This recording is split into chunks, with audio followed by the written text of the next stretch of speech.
and I'm grateful for the Family Education Trust to I've got another microphone. I've got microphones. I'm becoming a cyborg. We're actually doing some work on cyborgs at the moment.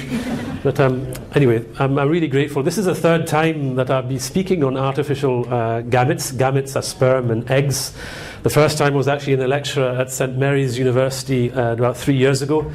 And then about the same time also in a lecture in Chicago. My thinking is still developing on this, and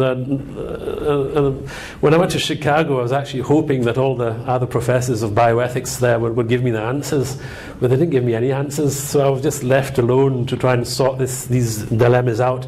And as you'll see, there's quite a lot of dilemmas. Just a few words about the Scottish Council on Human Bioethics before beginning. This was set up in 1997, just a few weeks after the first referendum in Scotland for the Scottish Parliament, and it was set up by a number of senior medics and lawyers and philosophers to sort of follow the things that are for which the Scottish Parliament is responsible. So it's responsible for things like transplantation, biomedical research, psychiatry. Just a few weeks ago it's also become responsible for abortion. So there's an awful lot of issues now that are the responsibility of the Scottish Parliament. We also work with journalists, so now anything to do with medical ethics or bioethics that happens in Scotland, we usually get phoned up by the main papers. There's only 3 really in Scotland: the Scotsman, the Herald and the Daily Record.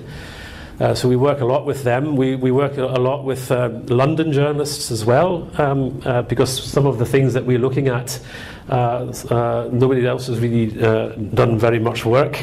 This is one of the leaflets that you'll find at the back. We've written 2 books so far, one on the ethics of the new eugenics that was announced this morning.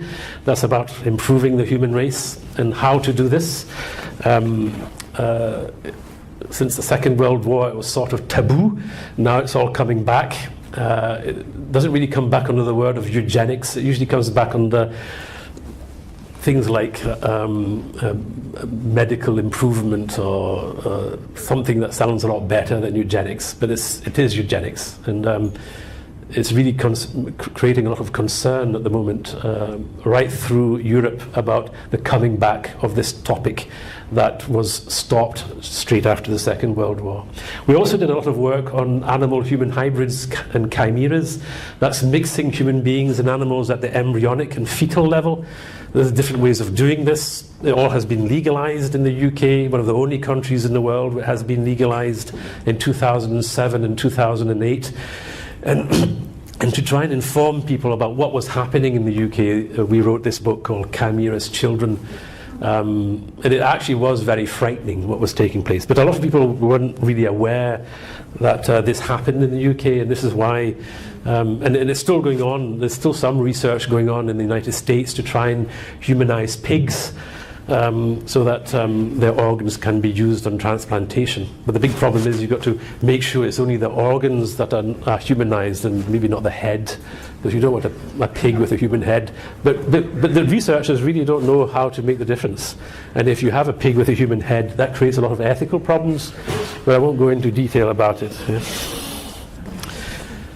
So, the last thing we do in the Scottish Council on Human Bioethics is work with the general public, and this is why we organise this film festival. Again, there's leaflets at the back.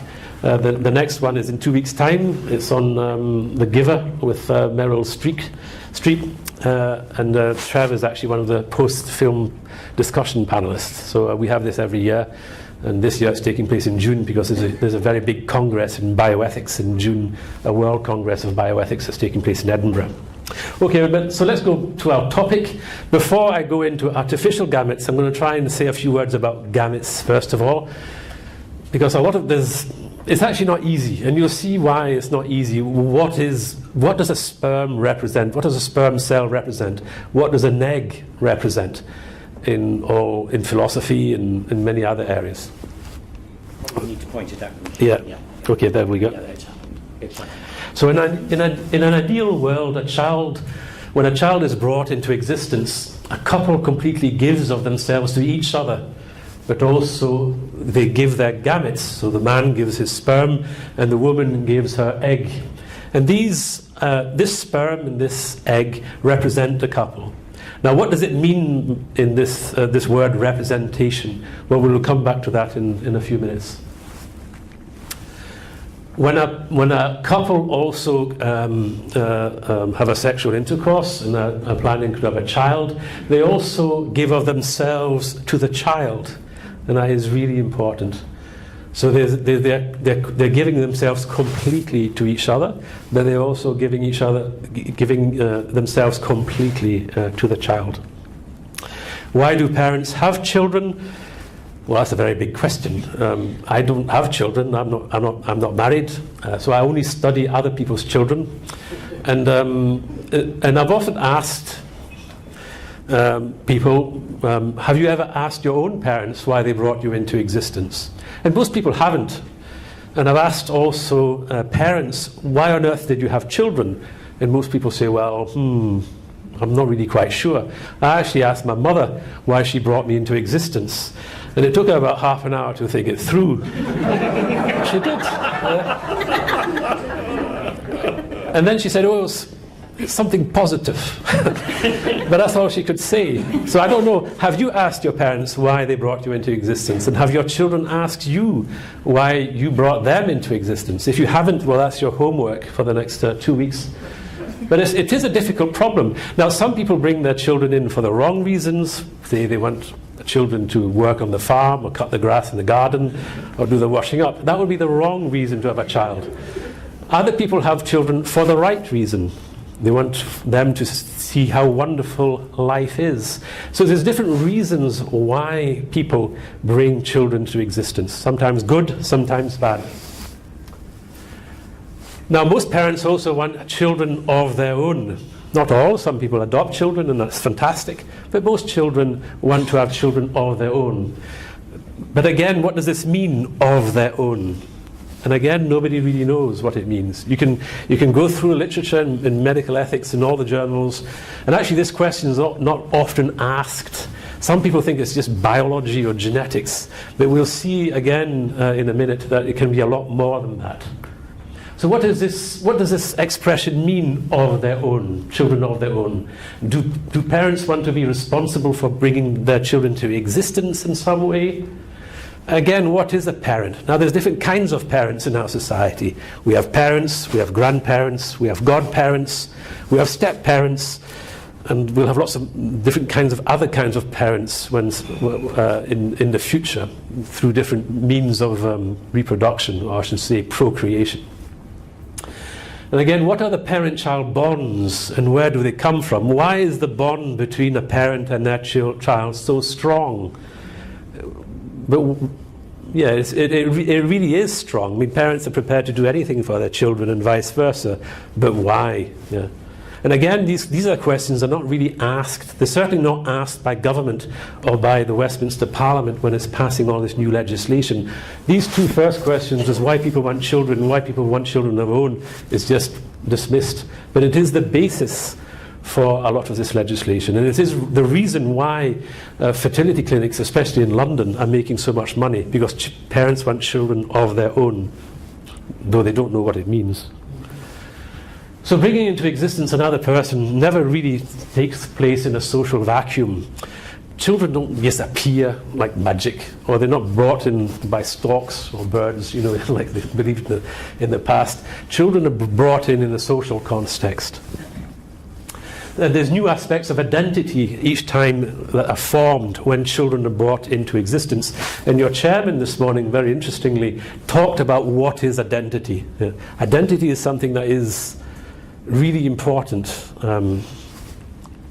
Personal identity looks like is important and encompasses many different things. How a person sees himself or herself, how society sees that person. So you can construct your own identity, but also your identity is imposed on you. I mean, a lot of us are British. We did not choose to be British or Scottish or Irish or whatever. That was something imposed on us. When we go abroad, people see us as British, and that is a really important part of our identity. Some of you are men, some of you are women. Again, that is really an important part of our identity. how we distinguish between individuals is also important in all this. I mean, some people are older, some people are younger, and so on. All this is part of our identity, or aspects of our identity, I should say, because we all have one identity, but we have different aspects to it. This is really important when we have children and when we have parents. We'll see why in a minute. So the question, what am I and what are you, are continually being asked. And these are questions that will continually be asked until we die. What am I and what are you? Now, I'm a 52-year-old man, and my identity is going to change when I'm an 80-year-old man. Yeah, and I'll probably be a lot sicker and lots of other problems. But that is part of who I am. Yeah, and that is important about who I am. So with respect to parents, now we're going to look at the issues relating to identity with parents and the issues relating to identity with children. With respect to the parents, one of the things that I believe is important for the parents is when they have a child, they say to themselves, this is a personal existence, this child, for which I am responsible in procreating. So parents, this is when we're trying to analyze what is of their own. When parents have children of their own, one of the things that they're trying to express in themselves is, this is me that brought this child into existence. All of my child's amazing existence experiences comes as a result of my own existence. Without me, my child would not exist. So in a way, what the parents are saying is a sort of existential expression that I create children, therefore I exist. And this is really strong for many parents. I have given my all, even my love, in the procreation and nurture of this child. So this child is very, very precious for me because I've given everything, my all, in bringing this child into existence. Now the children also have aspects of identity. As soon as a child is born, well, nearly as soon as a child is born, they are aware that they have parents, well, most of the time.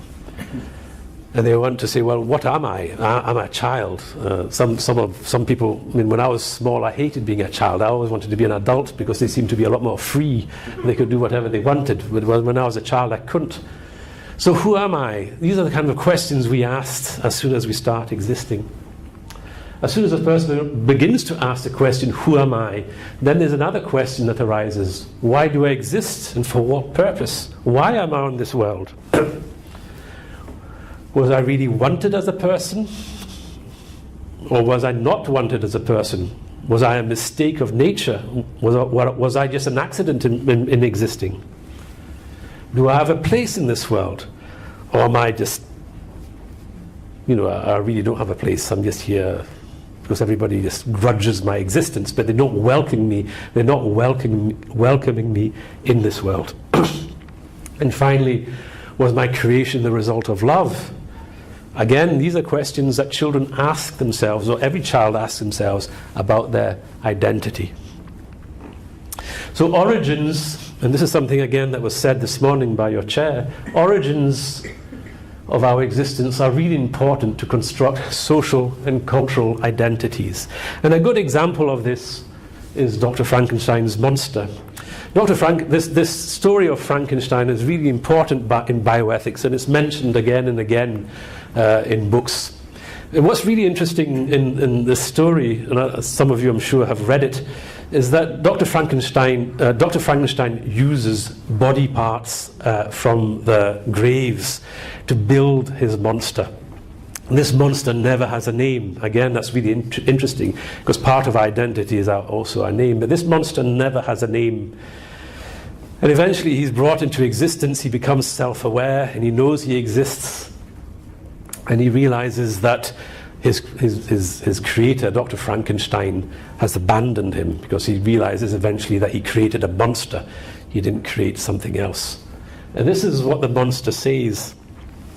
He says, "My person was hideous, and my stature gigantic. What did this mean? Who was I? What was I? Whence did I come?" These are the same questions that everybody asks. What was my destination? These questions continually recurred, but I was unable to resolve them. I learned from your papers, and he's talking to Dr. Frankenstein here, that you are my father, my creator. And to whom could I apply with more fitness than to him who had given me my life? Yet you, my Creator, detest and spurn me, thy creature, to whom thou art bound by ties only dissoluble by the annihilation of one of us. So the monster realizes that Dr. Frankenstein, in a way, is his father, even though from a biological perspective, he's got no relationship whatsoever with Dr. Frankenstein. He was actually made out of different, as I said, different dead bodies. From a biological perspective, he was probably made out of 6 or 7 people. Maybe an arm from one dead body, a head from another dead body, some legs from a third dead body. Okay? So with Dr. Frankenstein himself, he had no relationship. However, he understands that it's Dr. Frankenstein that brought him into existence, and therefore he calls him my father. Now it's interesting because this is all fiction, of course, but we understand the story, and Mary Shelley, when she wrote the story, she understood all this, that whoever brings another person into existence has these bonds with this existence, and these are very, very strong bonds, and this monster understands this as well. So what are the consequences for procreation? Well, children generally become aware that their parents' existence is the cause of their own existence, and that their own existence is inherently dependent on their parents' and also their ancestors' existence. So what happens? Because of this, this means that parents and children are all aware that there's a sort of interdependence of their existences, the cause, which is the parents, and the results, with the children. And this interdependence of existences, cause and result in a way, creates a perceived union and a concept of mutual belonging between them. And that's why in families we have, what was one of the reasons at least, why in families there are these familial bonds with your parents, your ancestors, and so on, and it goes back even many generations. We all know that we only exist because of our parents and of our grandparents, and that is why we have this perceived bond of unity between them all. Now this is really important, again, with Dr. Frankenstein. This is what he says now. So when Dr. Frankenstein understands that he created a monster, he says, "In a fit of enthusiasm and madness, I created a rational creature and was bound towards him to assure, as far as was in my power, his happiness and well-being. For the first time also I felt what the duties of a creator are towards his creature, and that I ought to render him happy before I complain of his wickedness." So Dr. Frankenstein eventually understands that because he brought this monster into existence, he has obligations, he has responsibilities towards his creature. And again, the creature, we start off with something we already read, and he says, "Yet you, my Creator, detest and spurn me, thy creature, to whom thou art bound. I am thy creature, and I will be even mild and docile to my natural Lord and King, if you will perform thy part, the which thou owest me." So he really feels that Dr. Frankenstein has responsibilities towards him. And he says again, "O Frankenstein, be not equitable to every other, and trample upon me alone, to whom thy clemency and affection is most due." So again, both of them start to understand that bringing people into existence creates these bonds. And I only wish that our politicians in Westminster, because they are still responsible for the whole of Great Britain about these issues of human genetics and human embryology, would understand these bonds that are brought into existence. So a good example of these kinds of identities is the MacDonald clan, the clan that makes hamburgers. What does MacDonald mean? MacDonald means the children of Donald. And now this MacDonald clan is huge. But there's still some affinity there. Why? Because they are all the children of Donald. My own clan, MacKellar, is the same. We're all the sons of MacKellar.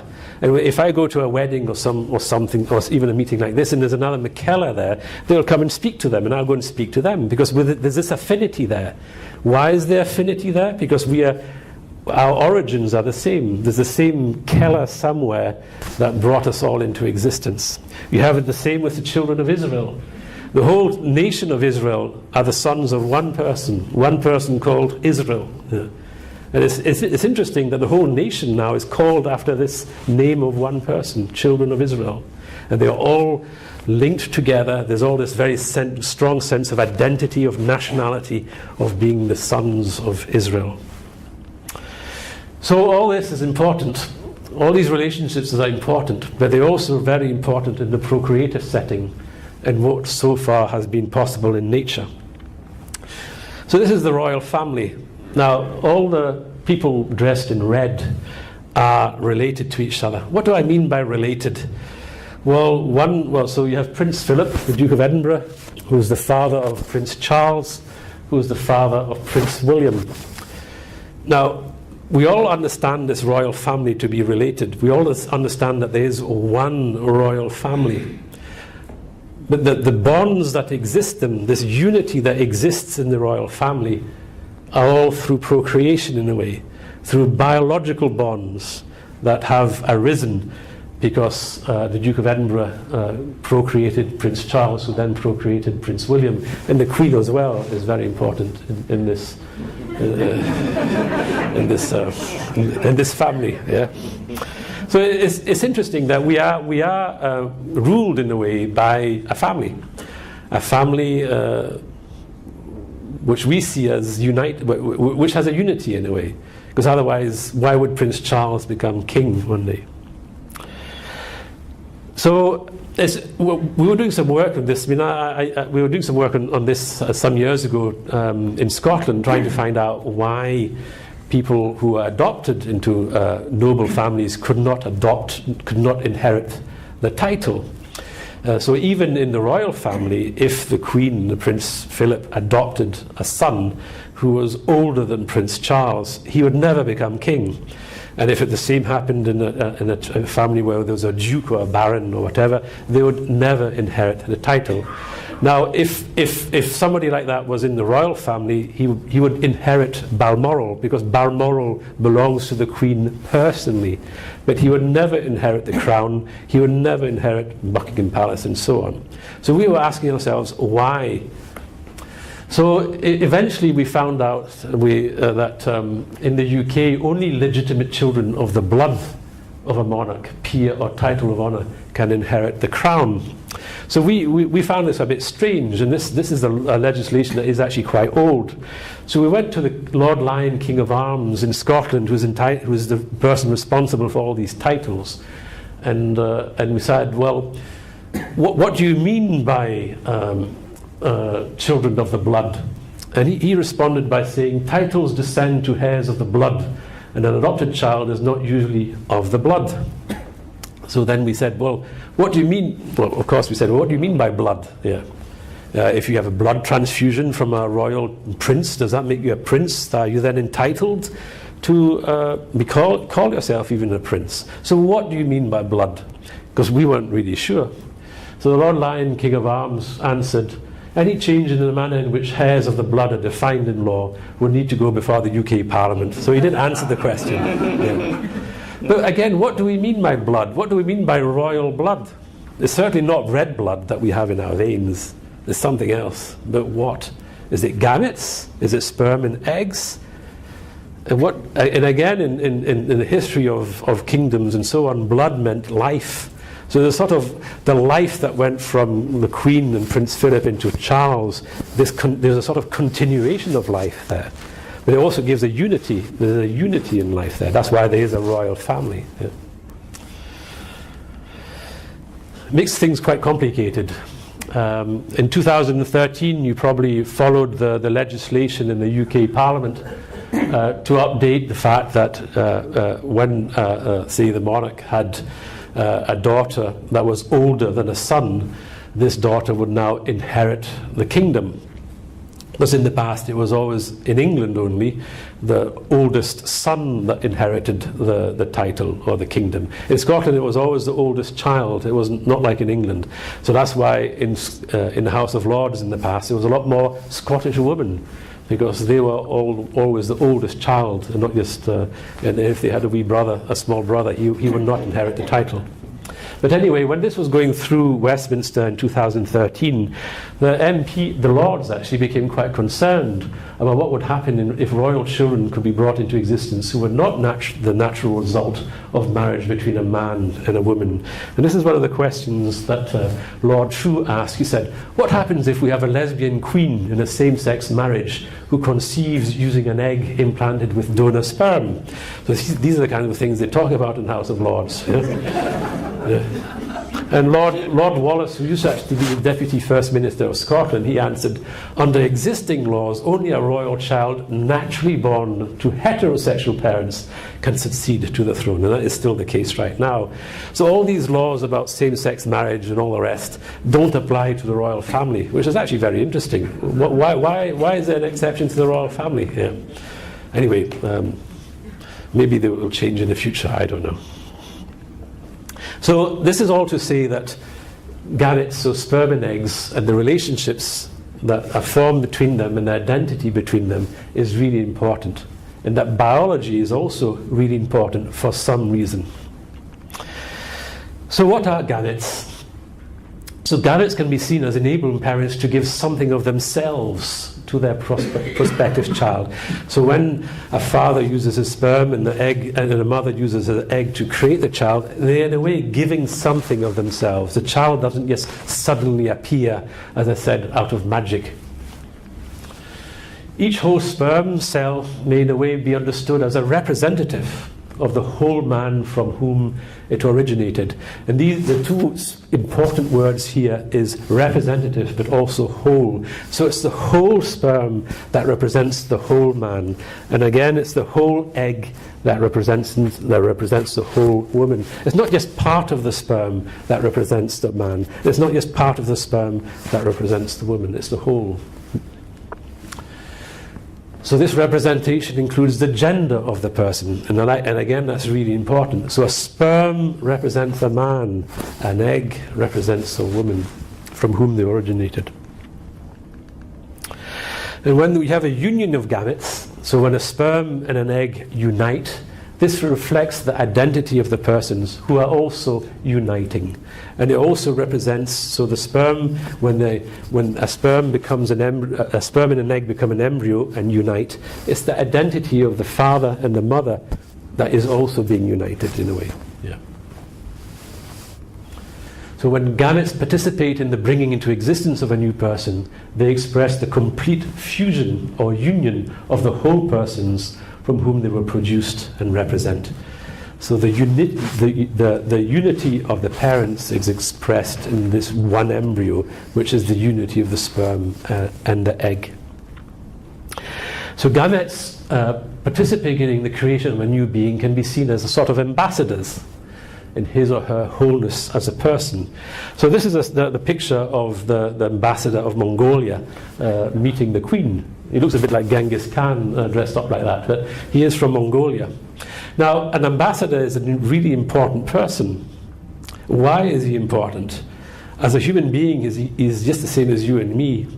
But the reason why he is important is because he represents the whole of Mongolia.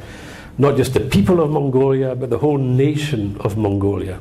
And therefore, if somebody, say, tried to attack this ambassador and beat him up, what would be happening is that because he represents the whole of Mongolia, it would be as if they were attacking and beating up all the people of Mongolia. And that is why he is an ambassador. So the whole person here, even though he's just a human being and Mongolia is a country with a whole lot of people in it, the whole person of the ambassador represents the whole country of Mongolia. And it's exactly the same with the queen. The queen is an important person. Why? Not because she's genetically superior or whatever, she's just like you and me, but she represents the whole of the United Kingdom. And if we attack the queen again, it's as if we're attacking the whole of the United Kingdom. So, as I said, the queen is also a sort of ambassador, or a sort of representative, if you like, of the whole nation of the United Kingdom. Now, what would happen if, and this is what happened with the Dauphin of France and Mary Queen of Scots. You probably know or don't know that Mary Queen of Scots actually got married to the Dauphin of France in 1558. And when the Dauphin of France's father died in 5059, the Dauphin became King of France, and Mary Queen of Scots was already Queen of Scotland. So in 1959, you had a king and a queen getting married. And if they had had children, if the King of France and the Queen of Scotland had had children, this child would have represented not only the unity of the King of France and the Queen of Scotland, but a unity of the whole nation of France and the whole nation of Scotland. So in the same way as a king and a queen uniting creates one kingdom, a sperm of a man and the sperm of the egg, of a woman uniting creates one person. Yeah.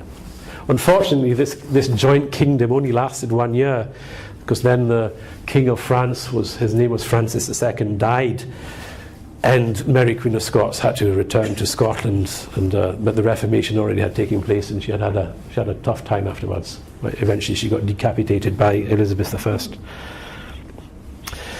So what I was saying here as well, and this is really important, is that it's not only part of the sperm or the egg which represents the whole person. It is the whole of the sperm and the egg which represents the whole person. Now, you hear an awful lot in the papers, especially recently, about genetic parenthood. So genetic parenthood is important, and sometimes is seen as crucial, especially in the press, and especially amongst academia, so universities. And it's seen as crucial as well in some of the fertility clinics that are making a fortune in London. Because for some individuals, having a child of their own means only genetics. Being a genetic parent in a way is being the real parent. But is this true? Let's take a thought experiment. Say, and something similar has happened actually, but let's say we have two women who are identical twins. So identical twins have exactly the same genes. And let's say both of them give eggs to an egg bank, and eventually some of these eggs in an egg bank are used by another couple, and they use these eggs to have a child. This child is a little boy. He grows up until he's about 18, and this child, because of his identity again, wants to find out who his biological mother is, and that happens very often. They want to know who their biological mothers are. So he goes back to the clinic, and the clinic explains, well, actually there was two identical women who gave their eggs, so you can just choose between the two and that'll be okay. Do you really think that would be sufficient for the young man? Well, the answer will probably be no. Even though the genes, they're not actually the same, but the two identical mothers are exactly the same. Even though these genes are exactly the same in the mothers, he would want to know which one of these two mothers brought him into existence. So it's not just genetics. Another very good example is the Busanka case in California in the late 1990s. So Luan and John Busanka decided to have a child. This is a real story. And for some reason, they didn't want to use Luan's eggs nor John's sperm. Neither did Luan want to carry the child, so she didn't want to gestate the child. So they went to a sperm bank, got some sperm, went to an egg bank, got some eggs, and then commissioned a surrogate mother to carry the child. When this surrogate mother was a number of months pregnant, John then filed for divorce. And he said, well, I don't want to live with Luan anymore. And eventually the child was born from the surrogate. The surrogate didn't want to look after the child. And in her contract, it was very clearly stated that she didn't want to be the mother of the child. So it all went to court, like most things do in America.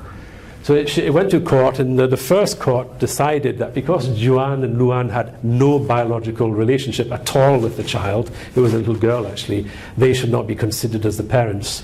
But then there was an appeal that took place, and eventually went to one of the highest courts in California. And at that stage, they eventually decided that Luan and John were the parents. Why? Because without them, this child would not exist. So they are the principal cause of this child, and therefore should be considered in a way as the real parents. So it's interesting, even though they've got no biological relationship, they are still the real parents in the eyes of the Californian law. So in a way, what is happening is it's the amount of individual participation in the creative process that matters. It's not just genetics, and of course genetics are important. It's not just biology. It's who has participated in bringing this child into existence the most that is sort of considered as a parent. And this participation in the bringing into the existence of a child creates these creator-creature bonds. So this is sort of to try and explain what's going on at the moment with respect to just normal sperm and normal eggs. So let's now look at artificial sperm and eggs. Now, one of the best ways of creating artificial eggs and sperm is through stem cells. Now, some of you may know what a stem cell is. A stem cell is a number of cells from our human body. We can get them from a human body that are sort of originating cells, so they can become different things. So we have about 200 different kinds of cells in our bodies, and a stem cell can become all 200 of these different kinds of cells. So they can become neurons, so cells in the brain or muscle tissue or whatever. So that's what a stem cell is. There's different ways of getting stem cells. The biggest way is from embryos. So you can derive stem cells from embryos, and there's a lot of research going on in that. Of course, the embryo is destroyed, and that creates a lot of ethical issues. But lately as well, for the last 6 or 7 years, you can also get stem cells from your skin or from any other part of your body, and that's called induced pluripotent stem cells. You can forget about the name, but from any part of your body now, even from a skin cell, you can get stem cells. Now these stem cells can be used to make eggs or sperm, and they've already done this with mice. So out of the skin of a part of a mouse, they've been able to create mouse sperm, and they've also been able to create mouse eggs. Yeah.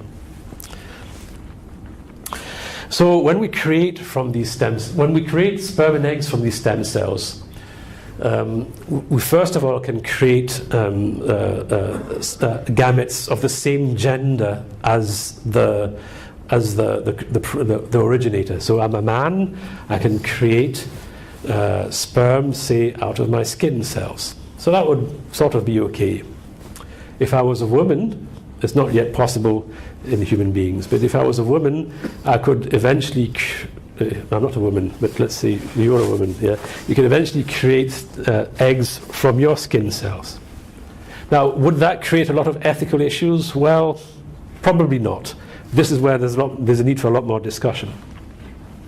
However, you can also create sperm and egg from a person who have a different gender as the originator. So I could theoretically create eggs, and a man and a woman could theoretically create sperm.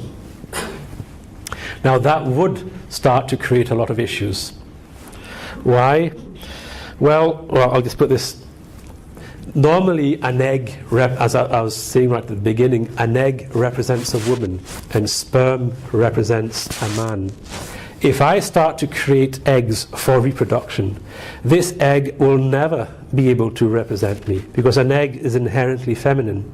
If a sperm was able to be derived from a woman, this sperm would never represent the woman, because a sperm, again, is inherently masculine. And even though my chromosomes would be in my egg, this egg is still a feminine entity and could not represent me as a man. So this whole egg will never be able to represent the whole Calum MacKellar, even though my chromosomes, all my genes are inside the egg. And the same with women. So the genetic constitution of the gametes, so the sperm and egg, cannot represent on their own the whole person from whom they originated, because chromosomes in genetics only represent part of the sperm and the egg. So that's one way of getting artificial gametes. Another way of getting artificial gametes is through what we call, well, it was the whole procedure of 3-parent embryos that Trevor was speaking on the radio quite a lot about and on television some months ago.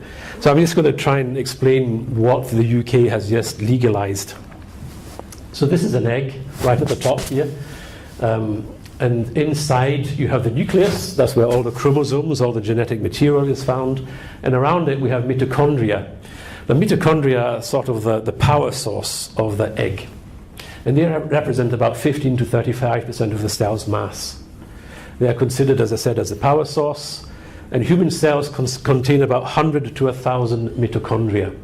And they're very important for the survival of the egg. Inside these green mitochondria, you also have 37 genes. And these genes are really important when they interact with the genes in the nucleus where the chromosomes are. And they sort of speak to each other. And if everything goes well, there's no problems. However, some people have very severe mitochondrial disorders. And these arise because there's mutations either in the mitochondria or in the chromosomes. In the UK, one child in about 6,500 is affected by a serious mitochondrial disease, muscle weakness, neurological problem, heart disease, and some of them could even die from this disorder. So the idea of the UK government, or the scientists, and this was legalized just last year, was to take a first egg. So the first egg is up here, right at the top, and it's got mitochondria in it. So this is the red entities, and these mitochondria are defective. However, the blue bit right in the middle, the mother's nucleus, that's where all the chromosomes are. So what they do is they take all the chromosomes out of the defective egg. They then take another egg from a donor, from a second woman, take the chromosomes out of this one, throw the chromosomes away, and then put the chromosomes of the woman who want the child into this second egg. You then get this new egg, which normally has the chromosomes of the mother wanting the child, and the rest of the egg coming from a donor woman. This new egg can be then fertilized with the sperm of a partner, and hopefully, this is a big hope, they can have a child that is not affected by any of these mitochondrial disorders. But what's interesting here, if you come back to what I was trying to explain, is you'd have two mothers, one who donates the genes and one who donates the rest of the egg. So you'd have two mothers, and then the sperm used to fertilize this egg from the partner would be a father, so you'd have a three-parent embryo. Now the government in the UK was very angry that we ever use this terminology of three-parent embryos, because they said, no, there's only two parents, because it's only the chromosomes that matter. But what we were trying to explain again and again is that this child resulting from this new egg would never even exist if the second woman had not donated her egg. So the second woman also participated in bringing this child into existence, and therefore she can also be considered as a kind of mother. The second way of doing this kind of work, and this hasn't really been done in the UK, but it has been done in America. So you have again a defective egg. So the chromosomes here, the green chromosomes, are defective. What they then do is they just take the mitochondria of a second woman and just inject it into this egg. So you have a mixture of healthy mitochondria, the purple here, and dysfunctional mitochondria in green. And you just hope somehow that this would help. Now they've done this about 10 times in America, and it didn't. Well, some of the children are actually very sick, so it didn't really work. And eventually the Federal Drug Administration Bureau in America stopped this kind of research. But that's the second way of creating new kinds of eggs in a way. But again, because a second woman is participating in bringing into existence of this child, she can also be seen as a kind of mother. So you can't just reduce parenthood to chromosomes. You've got to look at the wider picture. Chromosomes are important, but you can't just reduce eggs to chromosomes.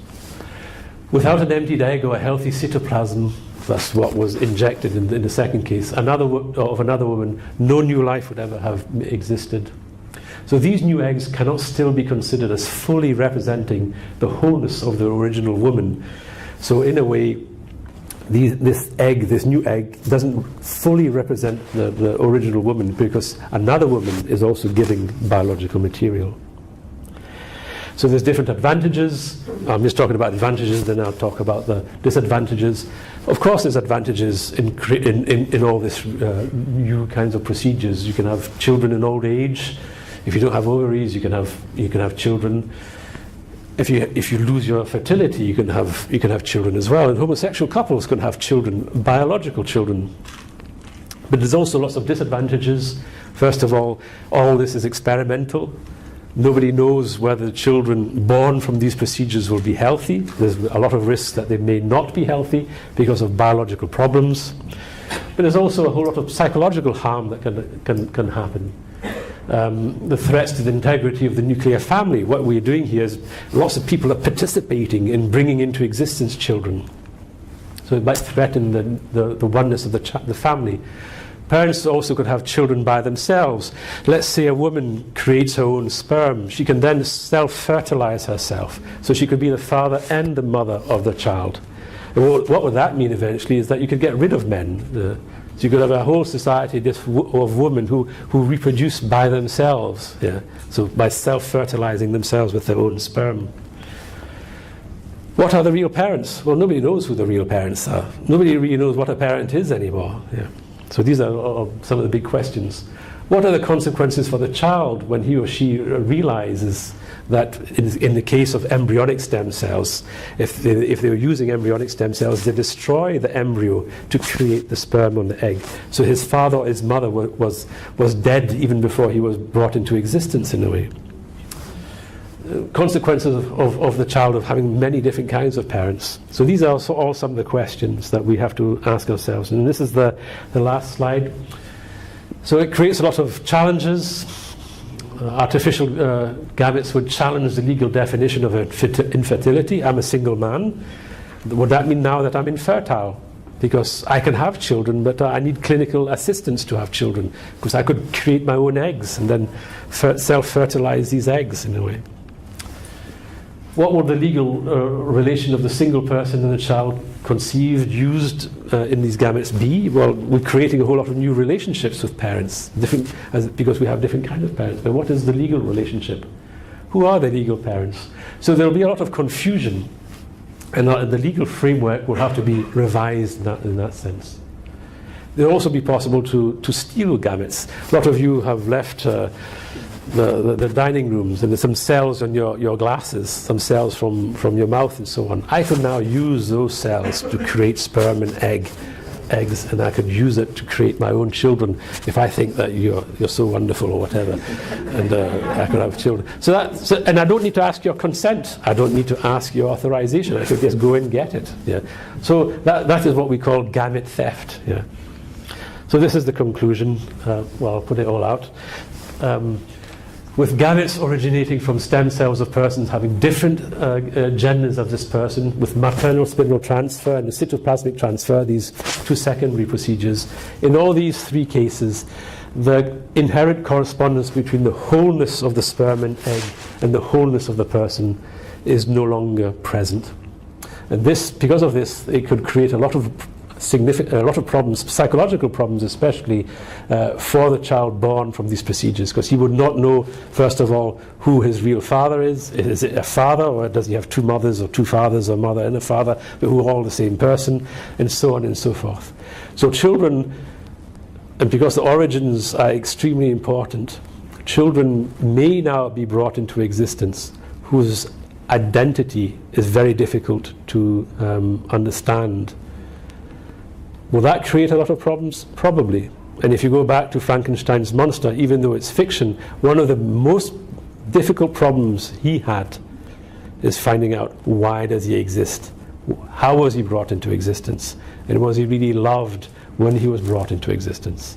And as I said, I just hope our politicians would understand reproduction as good as Frankenstein's monster.